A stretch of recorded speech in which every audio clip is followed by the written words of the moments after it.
ক্যান্টনমেন্টগুলোতে জেলখানাগুলোতে নাকি রাতের বেলায় ব্যাডমিন্টন খেলার আয়োজন করা হয়। প্রশাসন, পুলিশ প্রত্যেকটা স্তরে স্তরে এই ফ্যাসিজমের আখড়া গড়ে উঠেছে।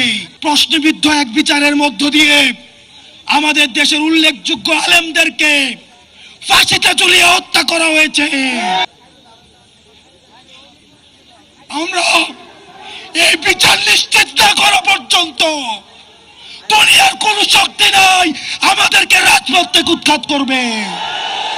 প্রথমেই যে বিষয়টা সেটা হচ্ছে বিচারের পাশাপাশি আমাদের প্রথমেই এই সময়ে এসে আমাদেরকে একটা প্রশ্ন করতে হবে, যারা এত বছর ধরে, গত 16 বছর ধরে এই জেল জুলুম, অত্যাচার, গুম খুন এবং হত্যার সংস্কৃতি বজায় রেখেছে, তাদেরকে কারা এই বাংলাদেশ থেকে সেফ এক্সিট দিয়েছে তাদেরকে খুঁজে বের করতে হবে।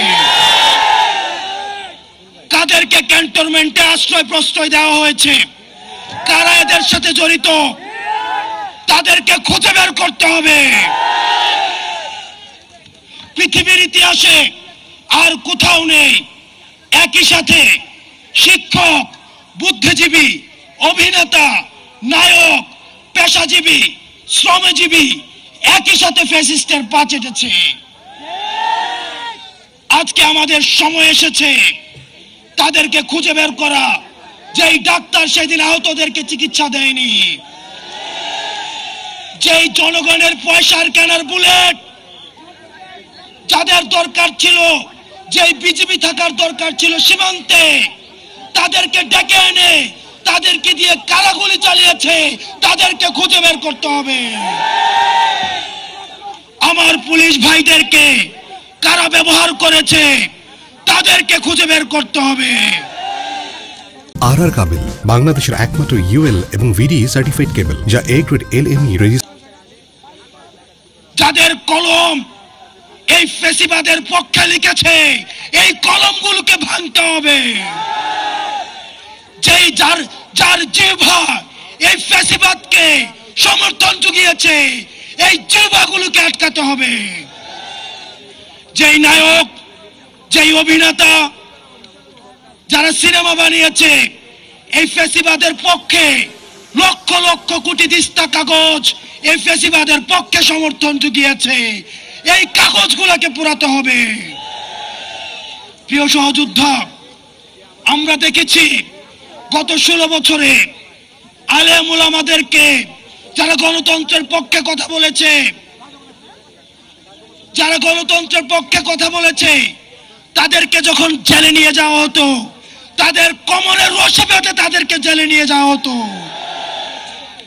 কিন্তু আমরা দেখছি আজকে যাদের হাতে 2000 শহীদের রক্তের দাগ লেগে আছে, তারা যখন জেল থেকে বের হয় মনে হয় শ্বশুর বাড়িতে পিকনিক করতে আসছে।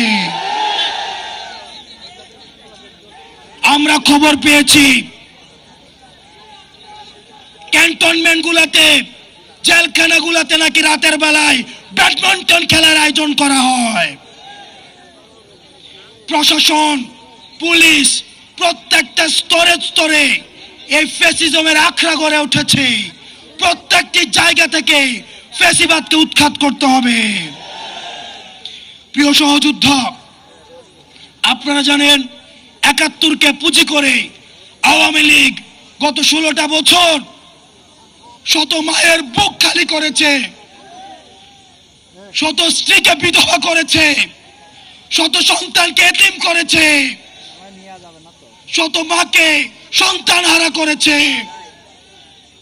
এই 71কে পুঁজি করে যারা এই 71কে আওয়ামী লীগীকরণ করেছে তাদেরকে বিচারের আওতায় আনতে হবে। প্রিয় সহযোদ্ধা, 71কে পুঁজি করে যাদের ইজ্জত লুণ্ঠন করা হয়েছে, যাদেরকে ফাঁসিতে ঝুলানো হয়েছে, যেই ফ্যামিলিগুলোকে মানুষের সামনে লজ্জিত করা হয়েছে, সেই ফ্যামিলিগুলোর ইজ্জত ফিরিয়ে দিতে হবে। প্রিয় সহযোদ্ধা, আপনারা দেখেছেন প্রশ্নবিদ্ধ এক বিচারের মধ্য দিয়ে আমাদের দেশের উল্লেখযোগ্য আলেমদেরকে ফাঁসিতে ঝুলিয়ে হত্যা করা হয়েছে।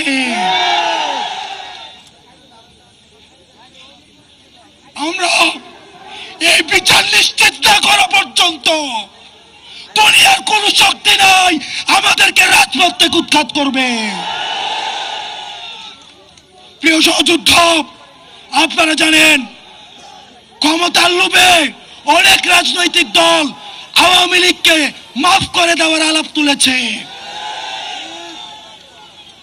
আমরা আপনাদেরকে বলতে চাই, মন্ত্রিত্বের লোভে, ক্ষমতার লোভে, সংসদে যাওয়ার লোভে আপনি যদি মনে করে থাকেন এই আহতরা রাস্তায় রক্ত দিয়েছে এবং এই রক্তের উপর, এই পিচ্ছিল রক্তের উপর দিয়ে আপনি সংসদে যাবেন, তাহলে মনে রাখবেন জাতীয় বেঈমান হিসেবে পরিচিত হবেন। যে আওয়ামী লীগ এখনো পর্যন্ত একটা সরি পর্যন্ত বলে নাই, এখনো পর্যন্ত তার অপরাধ স্বীকার করে নাই, তাদের সাথে কিসের রিকনসিলিয়েশন? তারা ক্ষমা চাওয়ার আগে, তারা ক্ষমা চাওয়া তো দূরে থাক, তারা এখন হত্যার হুমকি দিচ্ছে বিদেশে বসে। কিন্তু আমরা দেখছি মুরব্বীদের মধ্যে তাদের জন্য মায়া হচ্ছে। মনে রাখবেন, যারা এই রিকনসিলিয়েশনের আলাপ তুলছেন, আওয়ামী লীগকে নির্বাচনে দেখতে চাচ্ছেন, আপনারা ক্ষমতামুখী, আর আমরা আহত এবং যারা জীবন্ত শহীদ আমরা হচ্ছে জনতামুখী।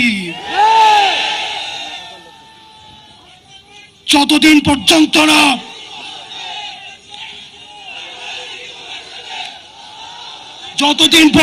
না আওয়ামী লীগের বিচার নিশ্চিত হবে, ততদিন পর্যন্ত আগে বিচারের প্রশ্ন।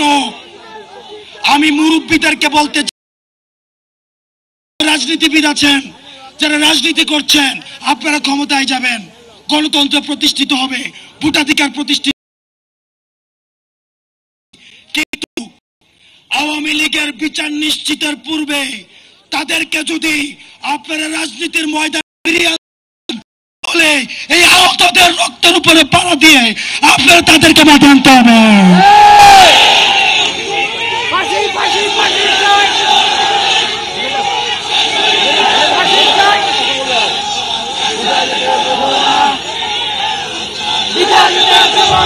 প্রিয়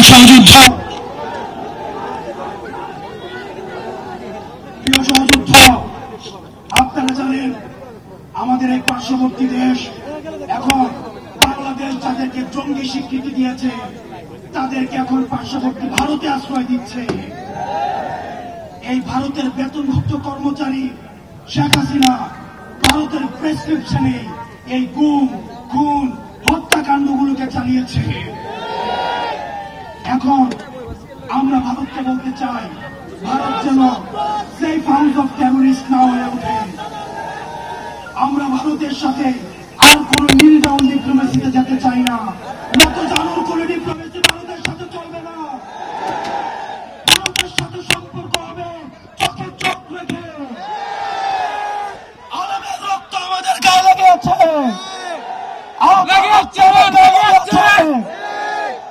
আমার ভাই ইলিয়াস ঘুমিয়েছে, তাদের দুঃখ স্মৃতি আমাদের মনে আছে। তাদের রক্তের উপর দাঁড়িয়ে ভারতের সাথে কোন নত জানু সম্পর্ক আর হবে না।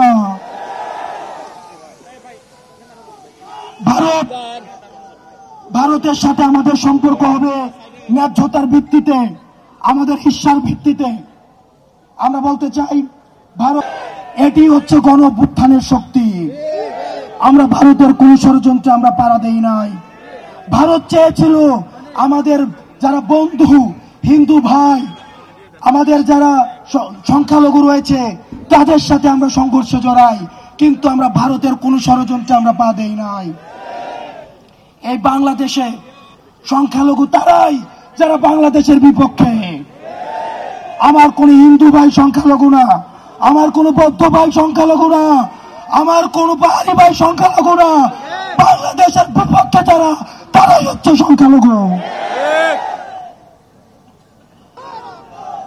আসাদুজ্জামান খান কামালকে যখন পুলিশ দেখাচ্ছে, এই ছেলেগুলাকে একটা বুলেট মারা হয় আর 10টা দাঁড়িয়ে যায়। আমরা হচ্ছে সেই প্রজন্ম। আপনারা যদি মনে করে থাকেন যারা হচ্ছে সমঝোতার রাজনীতিতে বিশ্বাস করেন, যারা চাচ্ছেন ব্যাকডোর দিয়ে সমঝোতা করবেন, মামলা বাণিজ্যের মধ্য দিয়ে সমঝোতা করবেন, মনে রাখবেন এই প্রশস্ত বুকের উপর দিয়ে তাহলে আবার বুলেট যেতে হবে।